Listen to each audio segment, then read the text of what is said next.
Natura non confundeta est. Loosely translated, don't fuck with Mother Nature.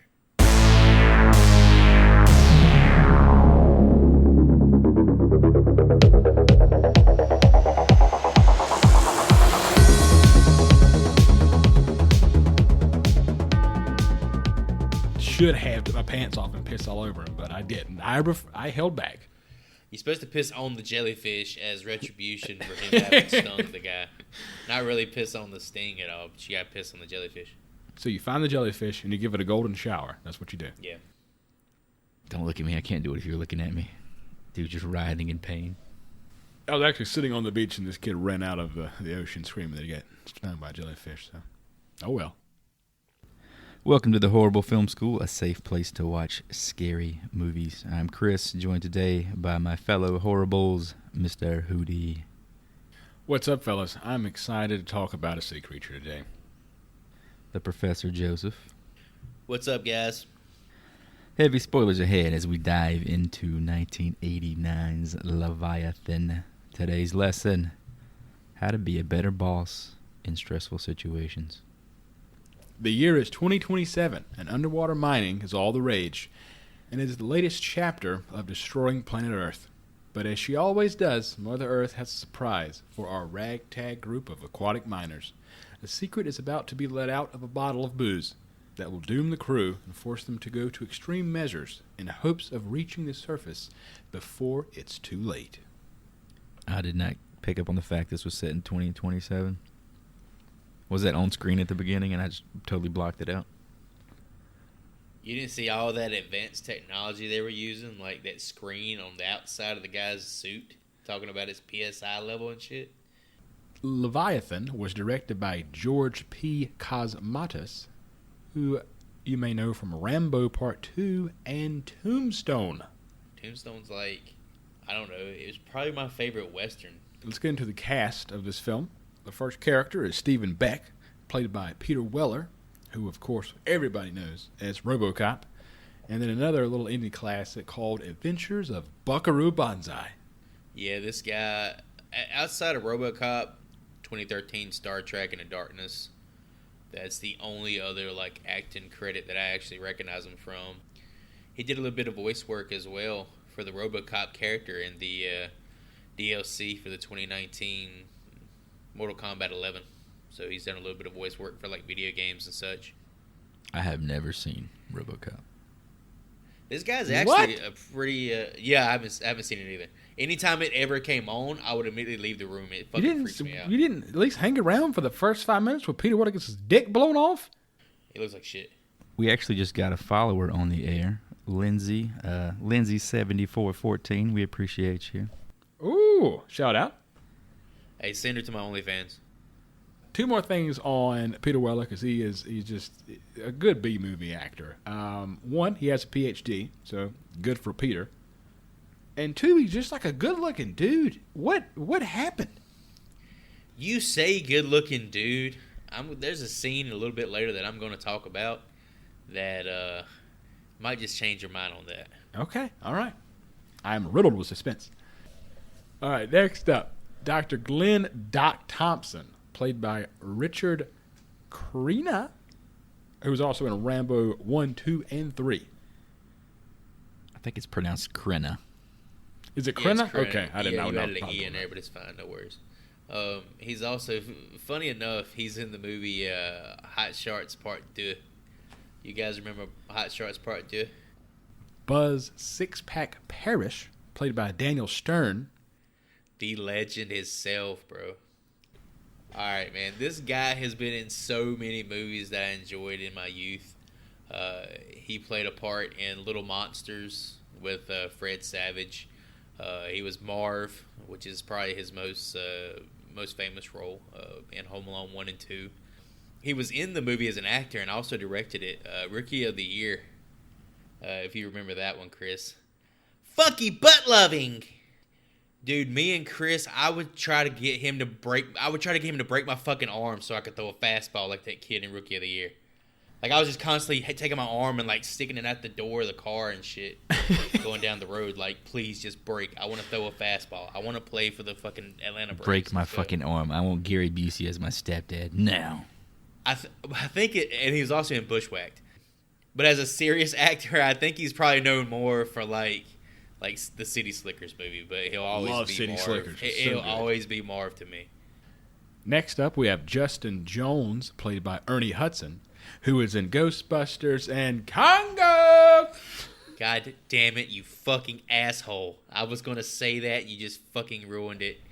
Did you check out his IMDb or anything like that and see how many actual acting credits he's accredited with? He's got a lot. 248. Fuck. He is a blue-collar actor. 248 times he's credited as an actor. I was going to list a bunch of shit that he's been in here, but looking at the list, it kind of gave me a panic attack. Obviously, he's known as Winston from the Ghostbuster movies. He'll actually be reprising his role as Winston in Ghostbusters Afterlife, due to come out by the end of the year, I think. But as Professor Ryan, Professor Hootie, Professor fucking spoiler alert, Professor Beekeeper ruined it for everybody. To me, he is most famously known as Monroe Kelly in Congo. I'm your great white hunter for this trip, though I happen to be black. That's a fucking t-shirt. Next up, G.P. Cobb is played by Hector Elizondo, who is in Runaway Bride and The Princess Diaries. Also in Pretty Woman. The kind I'd like to meet, pretty woman. Let me see those feet. Fucking Roy Orbison. Is that in the song? Feet? This dude's got the weirdest looking teeth in Hollywood. I just wanted to say that. He really hitched his wagon to Julia Roberts, apparently. Hey, I'd hitch my wagon to that too, bro. That was a hell of a wagon to ride. Especially in the 90s. Next up, Miss Martin, played by Meg Foster. This lady apparently was very popular back in the day. I never saw her before. She was in They Live and recently in Overlord. Yeah, she actually has a decent amount of horror movies accredited to her. As Hootie said, They Live, Overlord, The Lords of Salem, 31, some Rob Zombie movies, and also Jeepers Creepers 3. Ooh, the best one, some would say. In a lot of the fan reviews, or the movie reviews in general, people talk about Meg Foster. Like, I watched this movie just because of Meg Foster. I didn't know this was a thing. Dude, her eyes are fucking piercing, man. She looks like the definition of a lizard person. That she does. It's a good take. She looks like she looks like she's a part of some secret cabal or some shit. Two last mentions here, just so the audience knows the rest of the characters. Elizabeth Williams, played by Amanda Pays, and Bridget Bowman, played by Lisa Alabacher. Special recognition for the actual writer of this movie, a man by the name David Webb Peoples. He wrote the story as well as the screenplay. He's known for 3 other movies that are going to blow your fucking mind to hear in relation to this film. In a good or a bad way? Good way. He wrote Unforgiven. He also did the screenplay for Blade Runner, and also did the screenplay for a personal favorite of mine, as these other 2 movies are. And you guys are probably going to be on the fence about this, if not on the other side. 12 Monkeys.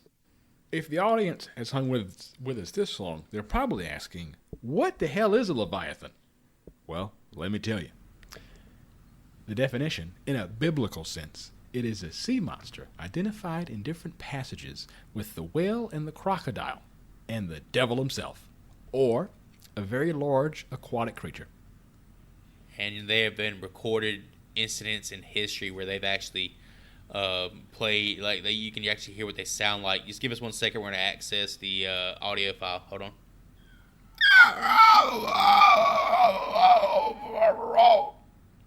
So this movie has a lot of backlash because something happened in the late, well, not even late, in 1989 specifically.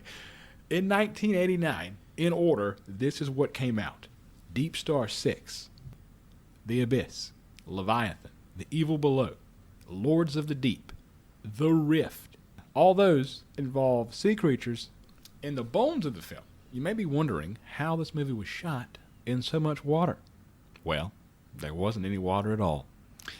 There are very few scenes in the film that were actually shot underwater, as production went for the dry for wet look, with most of the scenes inside the shack or station taking place on sound stages and a tank measuring 130 feet by 270 feet. Wow, so you're telling me George P. Comatose didn't go down there and build a fucking underwater sea station? I'm super disappointed, bro. So a little bit on the creature itself, because you do see a creature at the end, in broad daylight, which is a weird way to put it. But anyway, in designing the creature of the film, Stan Winston and George P. Cosmatos went through a mini library of marine life pictures and medical reference books. They were inspired by the physiology of the natural world and came up with the idea of combining human body parts and elements of deep-sea marine life into an unnatural creature never seen on film before. Next up is a little review from Chicago Tribune's David Kerr, who criticized the film, stating, "In the dumb fun department, this well-made schlock thriller will doubtlessly be forgotten in 2 weeks."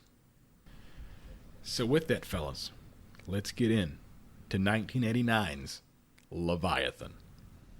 After a very long opening credit sequence, we learn that our crew is 16,000 feet below the Atlantic Ocean and are blue-collar workers, possibly from Pittsburgh. They are extracting silver and other precious metals from the earth. The company they work for is Tri-Oceanic. So is this like a real job? I know you said this is like 2027. Is this something people really do like right now? I don't think it's really a thing right now. It can't be.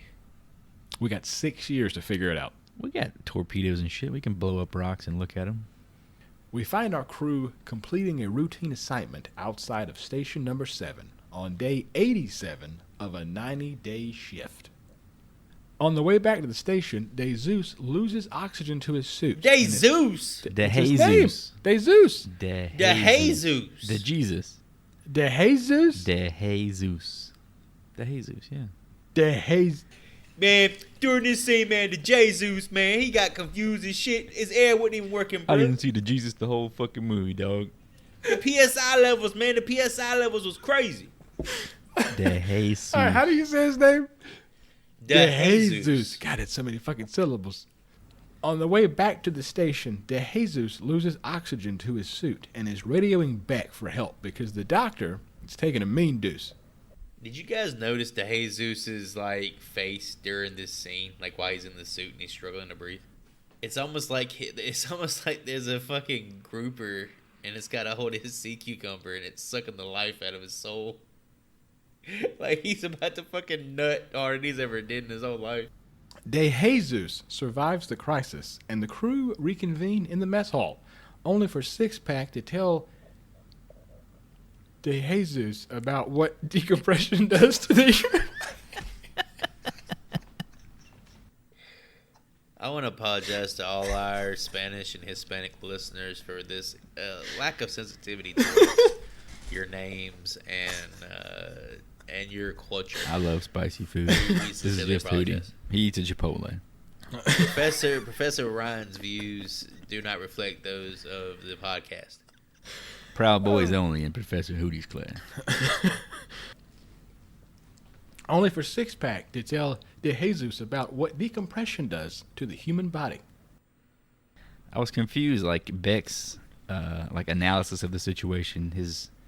Ultimately he just said, "All right, just keep walking forward." It was all the advice he gave them. Like, what the fuck? Well, you can see he's like panicking in the moment. Like he's not trained.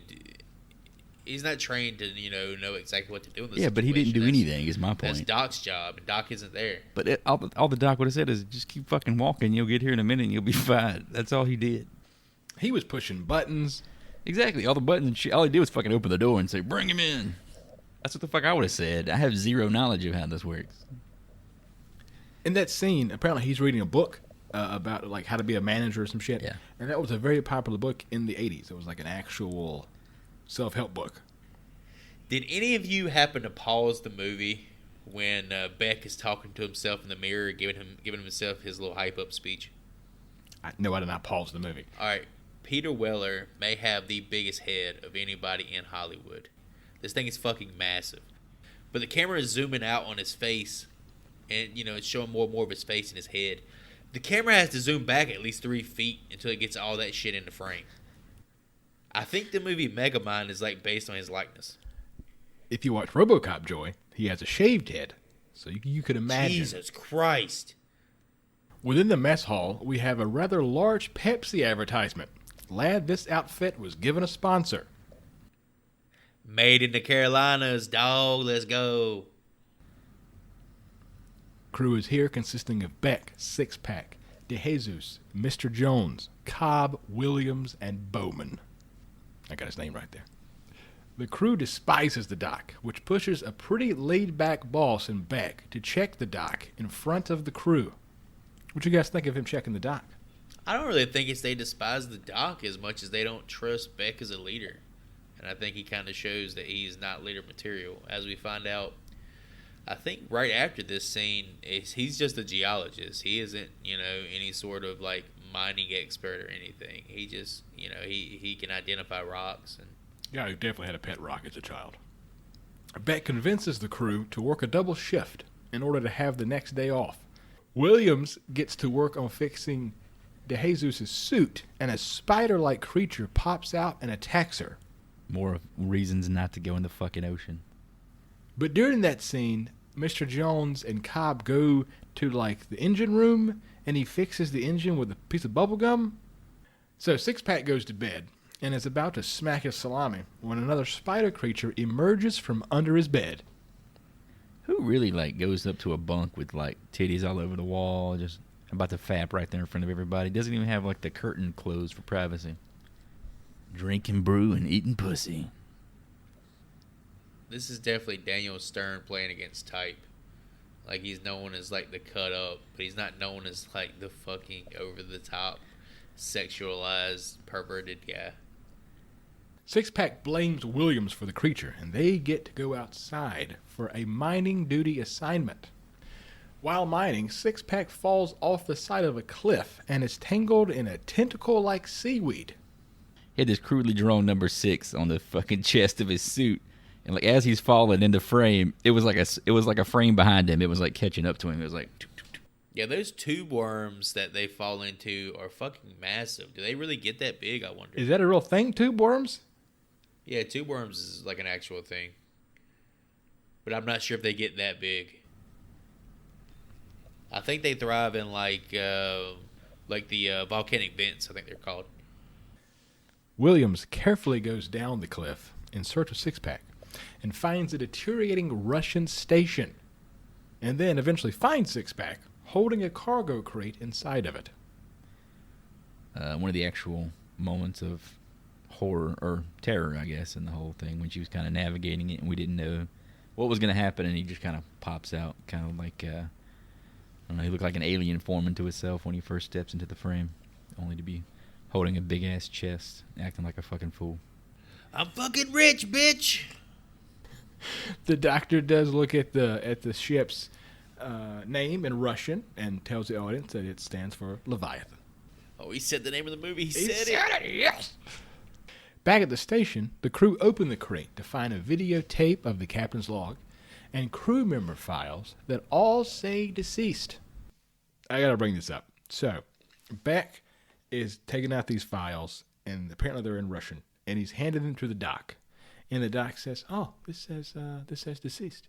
And then he keeps handing them the same type files that all say deceased, but he keeps asking the doc, "What do they say?" This guy says this guy's fucking fine. I don't know why he's even in the group here, but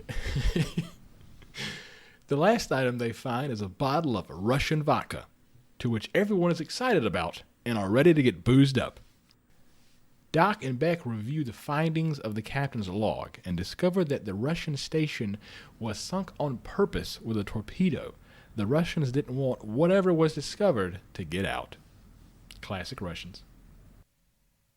The crew decides to have a little happy hour team bonding session and drink the bottle of Russian vodka together. However, someone swapped it for water. Water sucks. It really, really sucks. Water sucks. We learn Six-Pack took a little of the vodka for himself before the swap occurred and decides to share it with Bowman. The next morning, the doc is examining Six-Pack and discovers something growing on his back that looks like boils. I think they're more appropriately scales, like that of a fish. Bum bum. Beck takes Six-Pack's place on the daily mining team, while the doc takes a skin sample of Six-Pack's scales. Six-Pack dies. Off camera, man. I fucking hate that, man. It's like as soon as he dies, the tone of the movie changes, and there's no funny guy. Yeah, I thought they would have like a moment at least for him because they gave him so much camera time in the first like 30 minutes. That I'm like, okay, he's gonna have like a last hurrah, and then he's gonna obviously something is gonna happen to his body. Understandable, but it's like, oh yeah, he fucking died. From that moment, Ernie Hudson as Justin Jones takes over the comic relief role, but he's definitely not as funny as Daniel Stern. I was shocked that he just cut back and he's just dead. All right, well, moving right along. Beck checks his body out with a mask that is definitely a sock covered with chicken wire. Oh, yeah, the mask was terrible. They decide not to tell the crew about Six-Pack. Probably the best. Beck and Doc ask Miss Martin, who is the president of Tri-Oceanic, to pick them up early due to a medical override. Miss Martin declines due to a hurricane moving into the area. Yeah, I feel like she was playing like an android or something. It kind of reminded me of Blade Runner. That's what I was talking about earlier when I said like a fucking lizard person, dude. So when the doc was like, he was chatting with somebody, right, on the computer, that was like a chat program. That was kind of confusing. Yeah, that was the first aim. He asked ASL to that. Yeah, I was like, is he interact? Because he was asking it questions. I was like, is this how they think we're going to interact with computers in the future? Like, this is Google. He was like, what is this? What about this? I was like, or is he talking to a person directly? Bowman is getting sick, just like Six-Pack had Who? before. Bowman? You said Boobin. Boob, man. I did not say Boobin. Boobin. That is actually stated earlier by Six-Pack is how impressive her memories are. Got a nice pair there. Yeah, this dude was a Me Too movement waiting to happen. Bowman is getting sick just like Six-Pack had before. She goes to the medical room to wait for the doc to come back because the dude's always gone.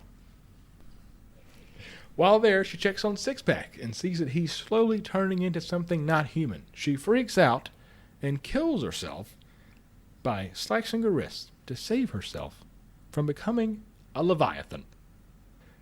Beck and Doc tell the crew the truth, because at this point, you kind of have to. They find out Six-Pack and Bowman are being attached together to make a creature. This part I thought was kind of cool. It was fucking trippy just to see the, I guess how they played up that moment. When you first saw Six-Pack like all congealed and changing, I was like, yeah, that was a pretty cool effect. And then the fact that they kind of like came together and like latched into the same being was, I thought it was pretty cool. One of my favorite moments of the film, but it's too much like I don't want to do it, but it's too much like another movie. Yeah, for me to like really hype it up too much. It kind of pisses me off, so I'm not going to talk about it. The crew goes to dispose of the creature, and before it is sent below, Cobb is scratched across the chest, and an arm of the beast is left behind. My titties! So why the fuck was the idea to flush a fish creature into the water to kill it? What the fuck was the logic behind that? Well, what else you gonna do? Burn it? Yeah, I guess you could burn it. That's exactly what the fuck I would do. Yeah, they had like 8 flamethrowers for some reason under fucking Let's just water. put it outside and just see what happens. I I was like, what the just fuck? carry it out That's there. probably the one thing you shouldn't do. Let's put it in its natural habitat and see what happens. Yeah. I got a fucking fire demon. I'm just going to chuck him into the flames here and let his ass burn. The doc informs Beck that the Russians were trying to genetically modify humans to be able to live underwater. Which sounds pretty cool. In essence, creating an Aquaman. And that What they are seeing is the aftermath of a terrible experiment. So I hear you can talk to fish. So again, back to the Russians. You have this aquatic creature that you're trying to destroy, contain. So you sink him to the bottom of the fucking ocean. What the fuck? So while the Doc is figuring out about the Russians making Aquaman, Mr. Jones figures out that the Russians purposefully put the experiment in the bottle of vodka because they knew the Russian crew loved him some vodka. De Jesus decides to make popcorn. And while looking for the butter, he finds a giant leech Oh, yes. that attaches to his body. Mr. Jones says, fuck this, locks his ass in the mess hall, and gathers the crew. That was a really cool effect with it going up in his stomach, man. I thought that was some of the best. I really like how it wraps around his arm too. That was some of the best effect work as far as as the symbiosis of the man and the actual being penetrated by the monster. It didn't get better from there. Don't get me wrong. Me talking shit about the movie isn't really downplaying how good the effects are, because the effects are actually pretty good in this movie. Oh, yeah, Stan Winston's like an Academy Award-winning effects guy. We've seen it before. The crew come back to find that whatever got De Jesus broke through the door and got out. The crew gathers weapons that include everything from a hedge trimmer to a flamethrower. They're pulling out mining equipment, flamethrowers, explosive devices, planning on using for self-defense. This girl whips out the only fucking hedge trimmer that's located at the bottom of the ocean. Why do they have lawn equipment 2 miles below the surface? Cobb and Doc get into a tight spot that requires them to cut a tentacle off of the sea monster that is now a full-blown Leviathan, and they learn that it needs blood to survive. What are you telling me? We got a fucking Dracula down here? What's left of the crew puts together a plan to destroy the creature once and for all. I gotta note, these flamethrowers are badass. Yeah, I think that those are They pretty are, fucking but dope. do they even use them the entire movie? Effectively, no, they do not. Beck and Mr. Jones work to lure the creature into the bottom of the station in order to flush it out to sea. We're doing this again. We're coming back to Part it. 2. We're already in a fucking sequel here. It worked so well the first time. I mean, you know. Meanwhile, the Doc is being a real dick. He leaves the group and launches the emergency escape pods, virtually killing the crew. As a man of science, he made the only decision he could make. Joey thinks he did it to save the world. He did. He made the same decisions the Russians Fuck made. no, dude. This dude was coming his pants reading the data he was collecting, man. He wanted his name to be written down for... He wanted the name of the creature to be whatever the fuck his name was. Doc. Cobb is having a serious reaction to being cut across the chest from earlier. He has something growing in his chest and attacks the doctor. Know what connection that's from? I mean, I'm going to talk about it later on. I really don't want to get into it because it's already upset me thinking about it. But the whole teeth hand thing, actually, I remember that from when I was younger. I don't know if I'd seen this scene before or like a trailer for the movie, but I remember that particular sequence of the hand with the mouth. I thought it was a good effect. It's kind of nonsensical because we see in the next scene the Doc is sitting there totally intact, no marks or anything on him, but he's somehow infected. Williams runs to get Beck and Mr. Jones, as they are the only crew members left alive. They receive a message from Mrs. Martin of Tri-Oceanic, who informs them that they will not be evacuated for another 48 hours. Martin says, "I realize that you all must have gone through hell." And Mr. Jones says, Gone? Bitch, we still here! Beck finds out that the hurricane is a cover-up, and the Tri-Oceanic has already declared to the media that the crew have all died. Classic corporation. The Leviathan cuts the oxygen off, forcing the team to get out of the station quickly. Then the Leviathan attacks Beck, and he retaliates by electrocuting it while it is submerged in water. This thing moves so fucking slow, man. The Leviathan? Yes. Well, it's like 8 people in one creature. I mean, you know, it's like a little baby trying to learn how to walk. And they play it like a reveal. Like, you're not going to expect the people part of it. I was like, what the fuck? I don't know, man.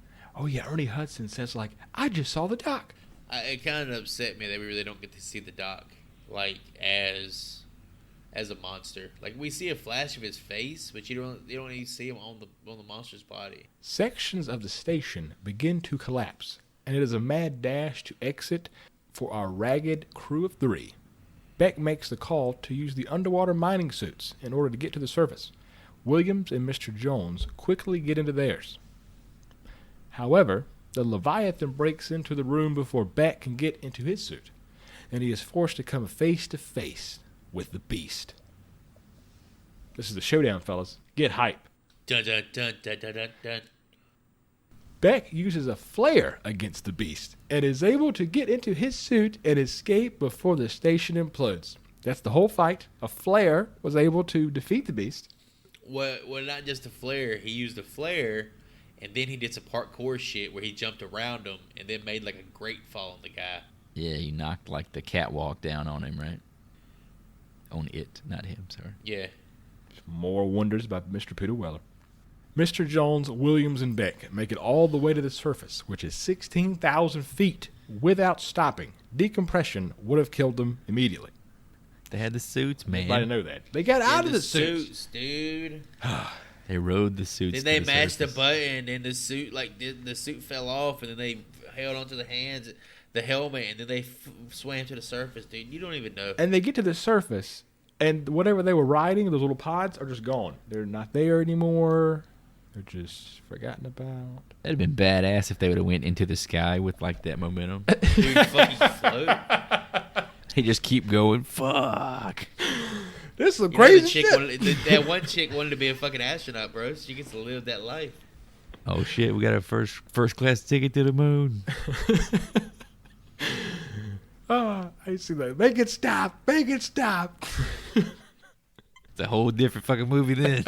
They escape the facility, get to the surface. That's Mr. Beck, as well as Willie Williams and Ernie Hudson's character, Justin Jones, only to run into a swarm of sharks. They had to throw in the fucking sharks. Had to. Come on. Lifeless eyes, black eyes, like a doll's eyes. They couldn't pull any more fucking references to irritate me to this point, but they got another one in. They got it in there, baby. Woo! So they send a flare off out of the fire and into the what is it? What is it? Out of the frying pan into the fire. Out of the frying pan into the fire. They send a flare off, and a nearby Coast Guard chopper sees them for the rescue. And here's, I'll pause and say I think you two are already pissed off, but I get pissed off in this scene. Before the chopper arrives, the Leviathan is back and kills Mr. Jones. Why? Kills him 2 minutes before the movie's over. Doesn't really stab him or anything crazy. He literally holds him under the water and drowns him.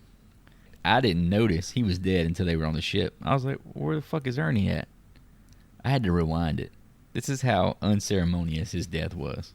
So apparently Ernie Hudson got into a full-blown argument with the director on why his character died. He was like, this is fucking stupid. And I gotta agree with him. We concur. It was nonsensical. It didn't add anything to the film. Beck goes back and tries to save Mr. Jones, which does not work, but he throws a flare into the creature's mouth and says, say ah, motherfucker. Say ah, motherfucker! And then he fucking hits him with that damn Chris Paul fucking teardrop floater, bro, and bangs that shit right into his mouth. Got him! Jump shot right into his fucking mouth. And of course, you had to rip off fucking Jaws right here.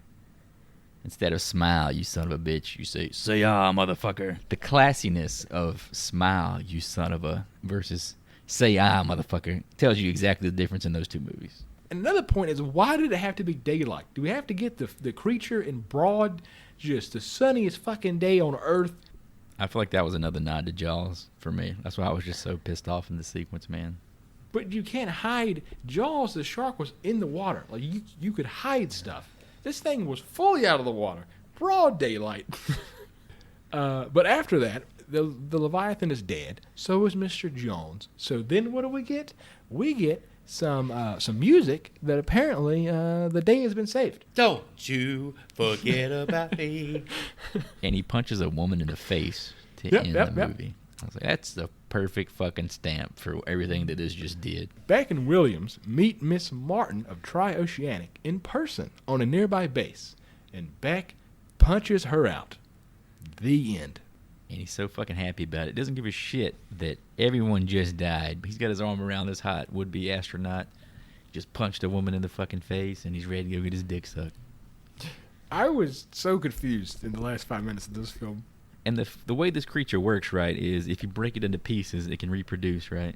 He just scattered it into a million pieces. There's a million of these fucking things in the water now. So to Joy's question earlier, what's in the ocean? Now we know. So with that, fellas, what piece of memorabilia from Leviathan would you want to have? For me, I'd really like to have one of the mining suits. I just think it'd be so fucking cool to be walking around on the ocean floor and to truly experience the abyss. You could just wear it like walking around Walmart and shit too. I'm gonna go with one of those badass flamethrowers. Yeah, those underwater flamethrowers who are so fucking useful. Exactly. Had zero practical use here, but they look pretty fucking cool. You make fun of those flamethrowers, Joey. In Deep Star 6, they use fucking shotguns underwater. Let me guess, who do you want, the fucking underwater head trimmer? No. I actually am going to agree with Chris. I want a fucking flamethrower. Those things were badass, man. It was like totally 80s. And, yeah, they had like 3 fuel sources too, so it was like a Trips flame. That was cool.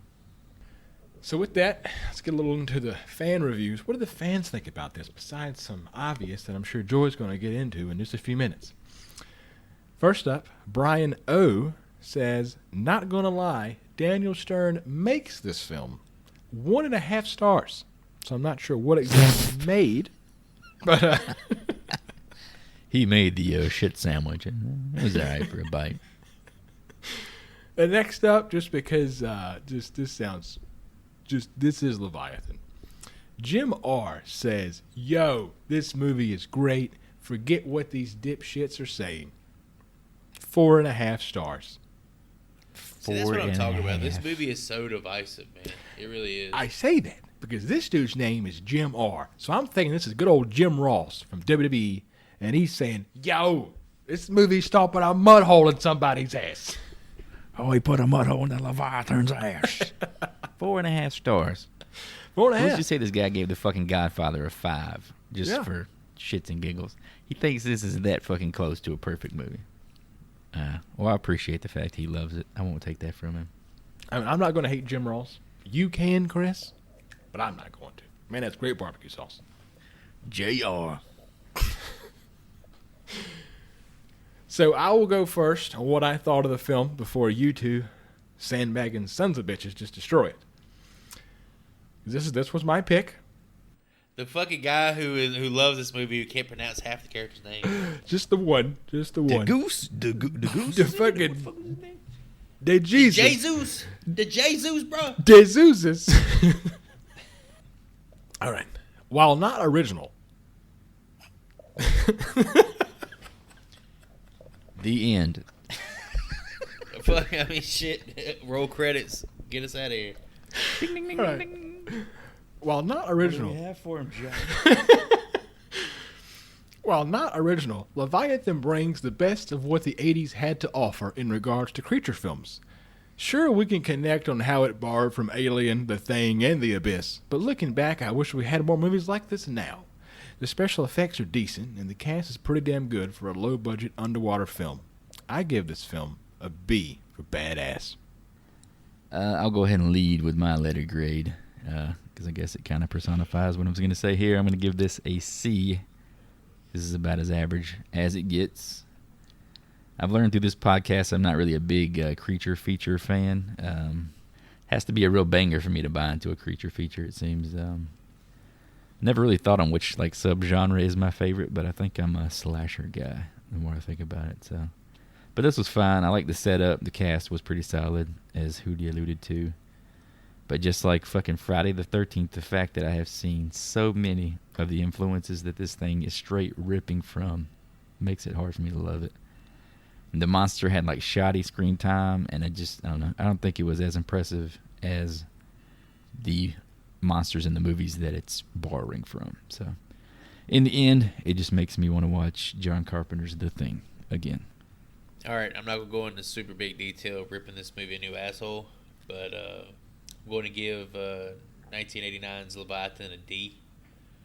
It's more along the lines of, I guess, a C- in a traditional grading sense, but Professor Joey doesn't believe in the whole plus or minus system. Joey don't play that shit. At its core, Leviathan is little more than a ripoff of Alien and the Thing, which happens to be my all-time favorite horror film. Although I don't think this movie is as bad as a lot of critics herald it to be, it does feel like I've seen this movie before, even though this was my first time viewing. It's just that predictable. The creature's forgettable, and the performances, aside from Ernie Hudson and Peter Weller, definitely leaves something to be desired. As a huge fan of monster-driven horror, it's hard for me to recommend this movie, yet there may be something here for the most die-hard of special effects and creature feature fans. Just don't expect anything original or unique, and you may just find yourself enjoying Leviathan. Can I pose a question before we close out 1989's Leviathan? If this movie, so since this like weird obsession with underwater horror films, it kind of went dry, no pun intended, until like Underwater came out a few years ago. So if it would have been spread out, like say Leviathan came out in the mid-2000s, would it have been differently received? Oh, yeah, I'd say so. I think it's kind of what Joey was saying, that this was very much critically bashed, much more than it deserved. It was not nearly as bad as critical opinion seems to make it out to be. Seeing it for the first time in 2021 is not nearly as bad as the reviews would make you think.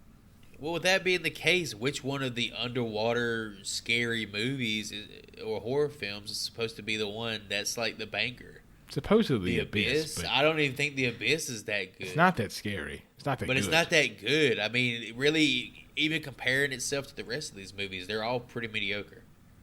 It's a technical feat is what it is. It's James Cameron going underwater, and he literally goes underwater. He always does this shit to the next level. So Joey just said there is yet to be a quality underwater horror film. There's probably one like specific one we're missing on. It's probably some shit somebody's thinking of right now. So with that, Chris, how close were we to the fan score of Leviathan? Dude, I think we were all over the place with this, weren't we? Yeah, so I'll recap our scores here. We watched the trailer last episode. I myself guessed it would have a 60% audience score on Rotten Tomatoes. Mr. Hootie said a 44, and Joseph said a 50. So we're not too scattered, but yeah, we kind of ranged out more than we usually do. The actual audience score, this is pretty fucking unbelievable, honestly, is a 26%. See, that's what I'm talking about, man. That's so weird. The movie's bad. I don't like the movie. It's not that fucking bad. And it's an audience score, too. It's kind of surprising me. Maybe critically I can understand that, but I would even argue the first half of the movie, before the monster really gets, over the top head hunting and murdering everyone, is actually like a really good slow burn type horror film. All right, boys, with our guesses being so far off the mark, looks like we're going to have to spin this random wheel to determine what we will be watching next.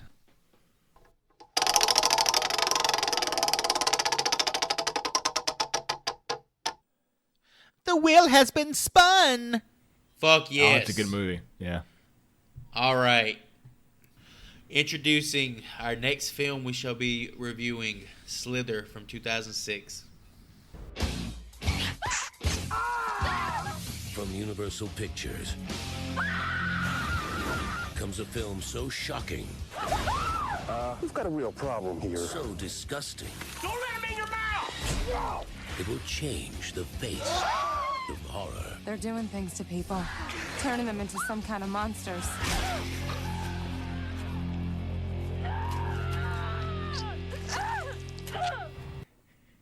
Is it Pam from The Office? Yeah, it was Pam. Yeah, it's Pam. Fuck yeah. Oh, is it the castle dude? Yeah, it's fucking Nathan Fillion. That's my dude, man. All right, boys, with the trailer in the books, we're going to go ahead and take this moment to guess that Rotten Tomatoes user fan score for Slither 2006. I really like this movie, but I don't think it's like considered good. It was very popular, Joy. This thing was big when it came out. I'm going 71. Me being the negative Nancy, I'll go a little bit lower. I'll say 65. I'm going to say a 77. All right, folks, that's going to do it for another episode of the Horrible Film School. Thanks for listening. You can find us on damn near any podcast platform. Check out the socials and whatnot on the website, horriblefilmschool.com. Subscribe, follow, review to spread the love. If you have access to Apple Podcasts, leave us a review there. Apparently those are like the barometer for good podcasts, so we'd appreciate that. I'm going to use my sign off here to offer my support to women training to be astronauts. You go get them. As always, please tell at least one person that you know about the show. Spread the love, spread the campaign. And I know that summer's sort of wrapping up. We're almost about to hit Labor Day. But as you do go to the beach, make sure you go out there into the deep, and you might find yourself a Leviathan. And then you can ask it if it is just a conglomeration of other fucking films. And with that, I'm out. Thanks for tuning in, guys. We really appreciate the love, the support, everything you guys provide to us. It drives us to try and create better and better content every week. So good night, goodbye, farewell, Auf Wiedersehen.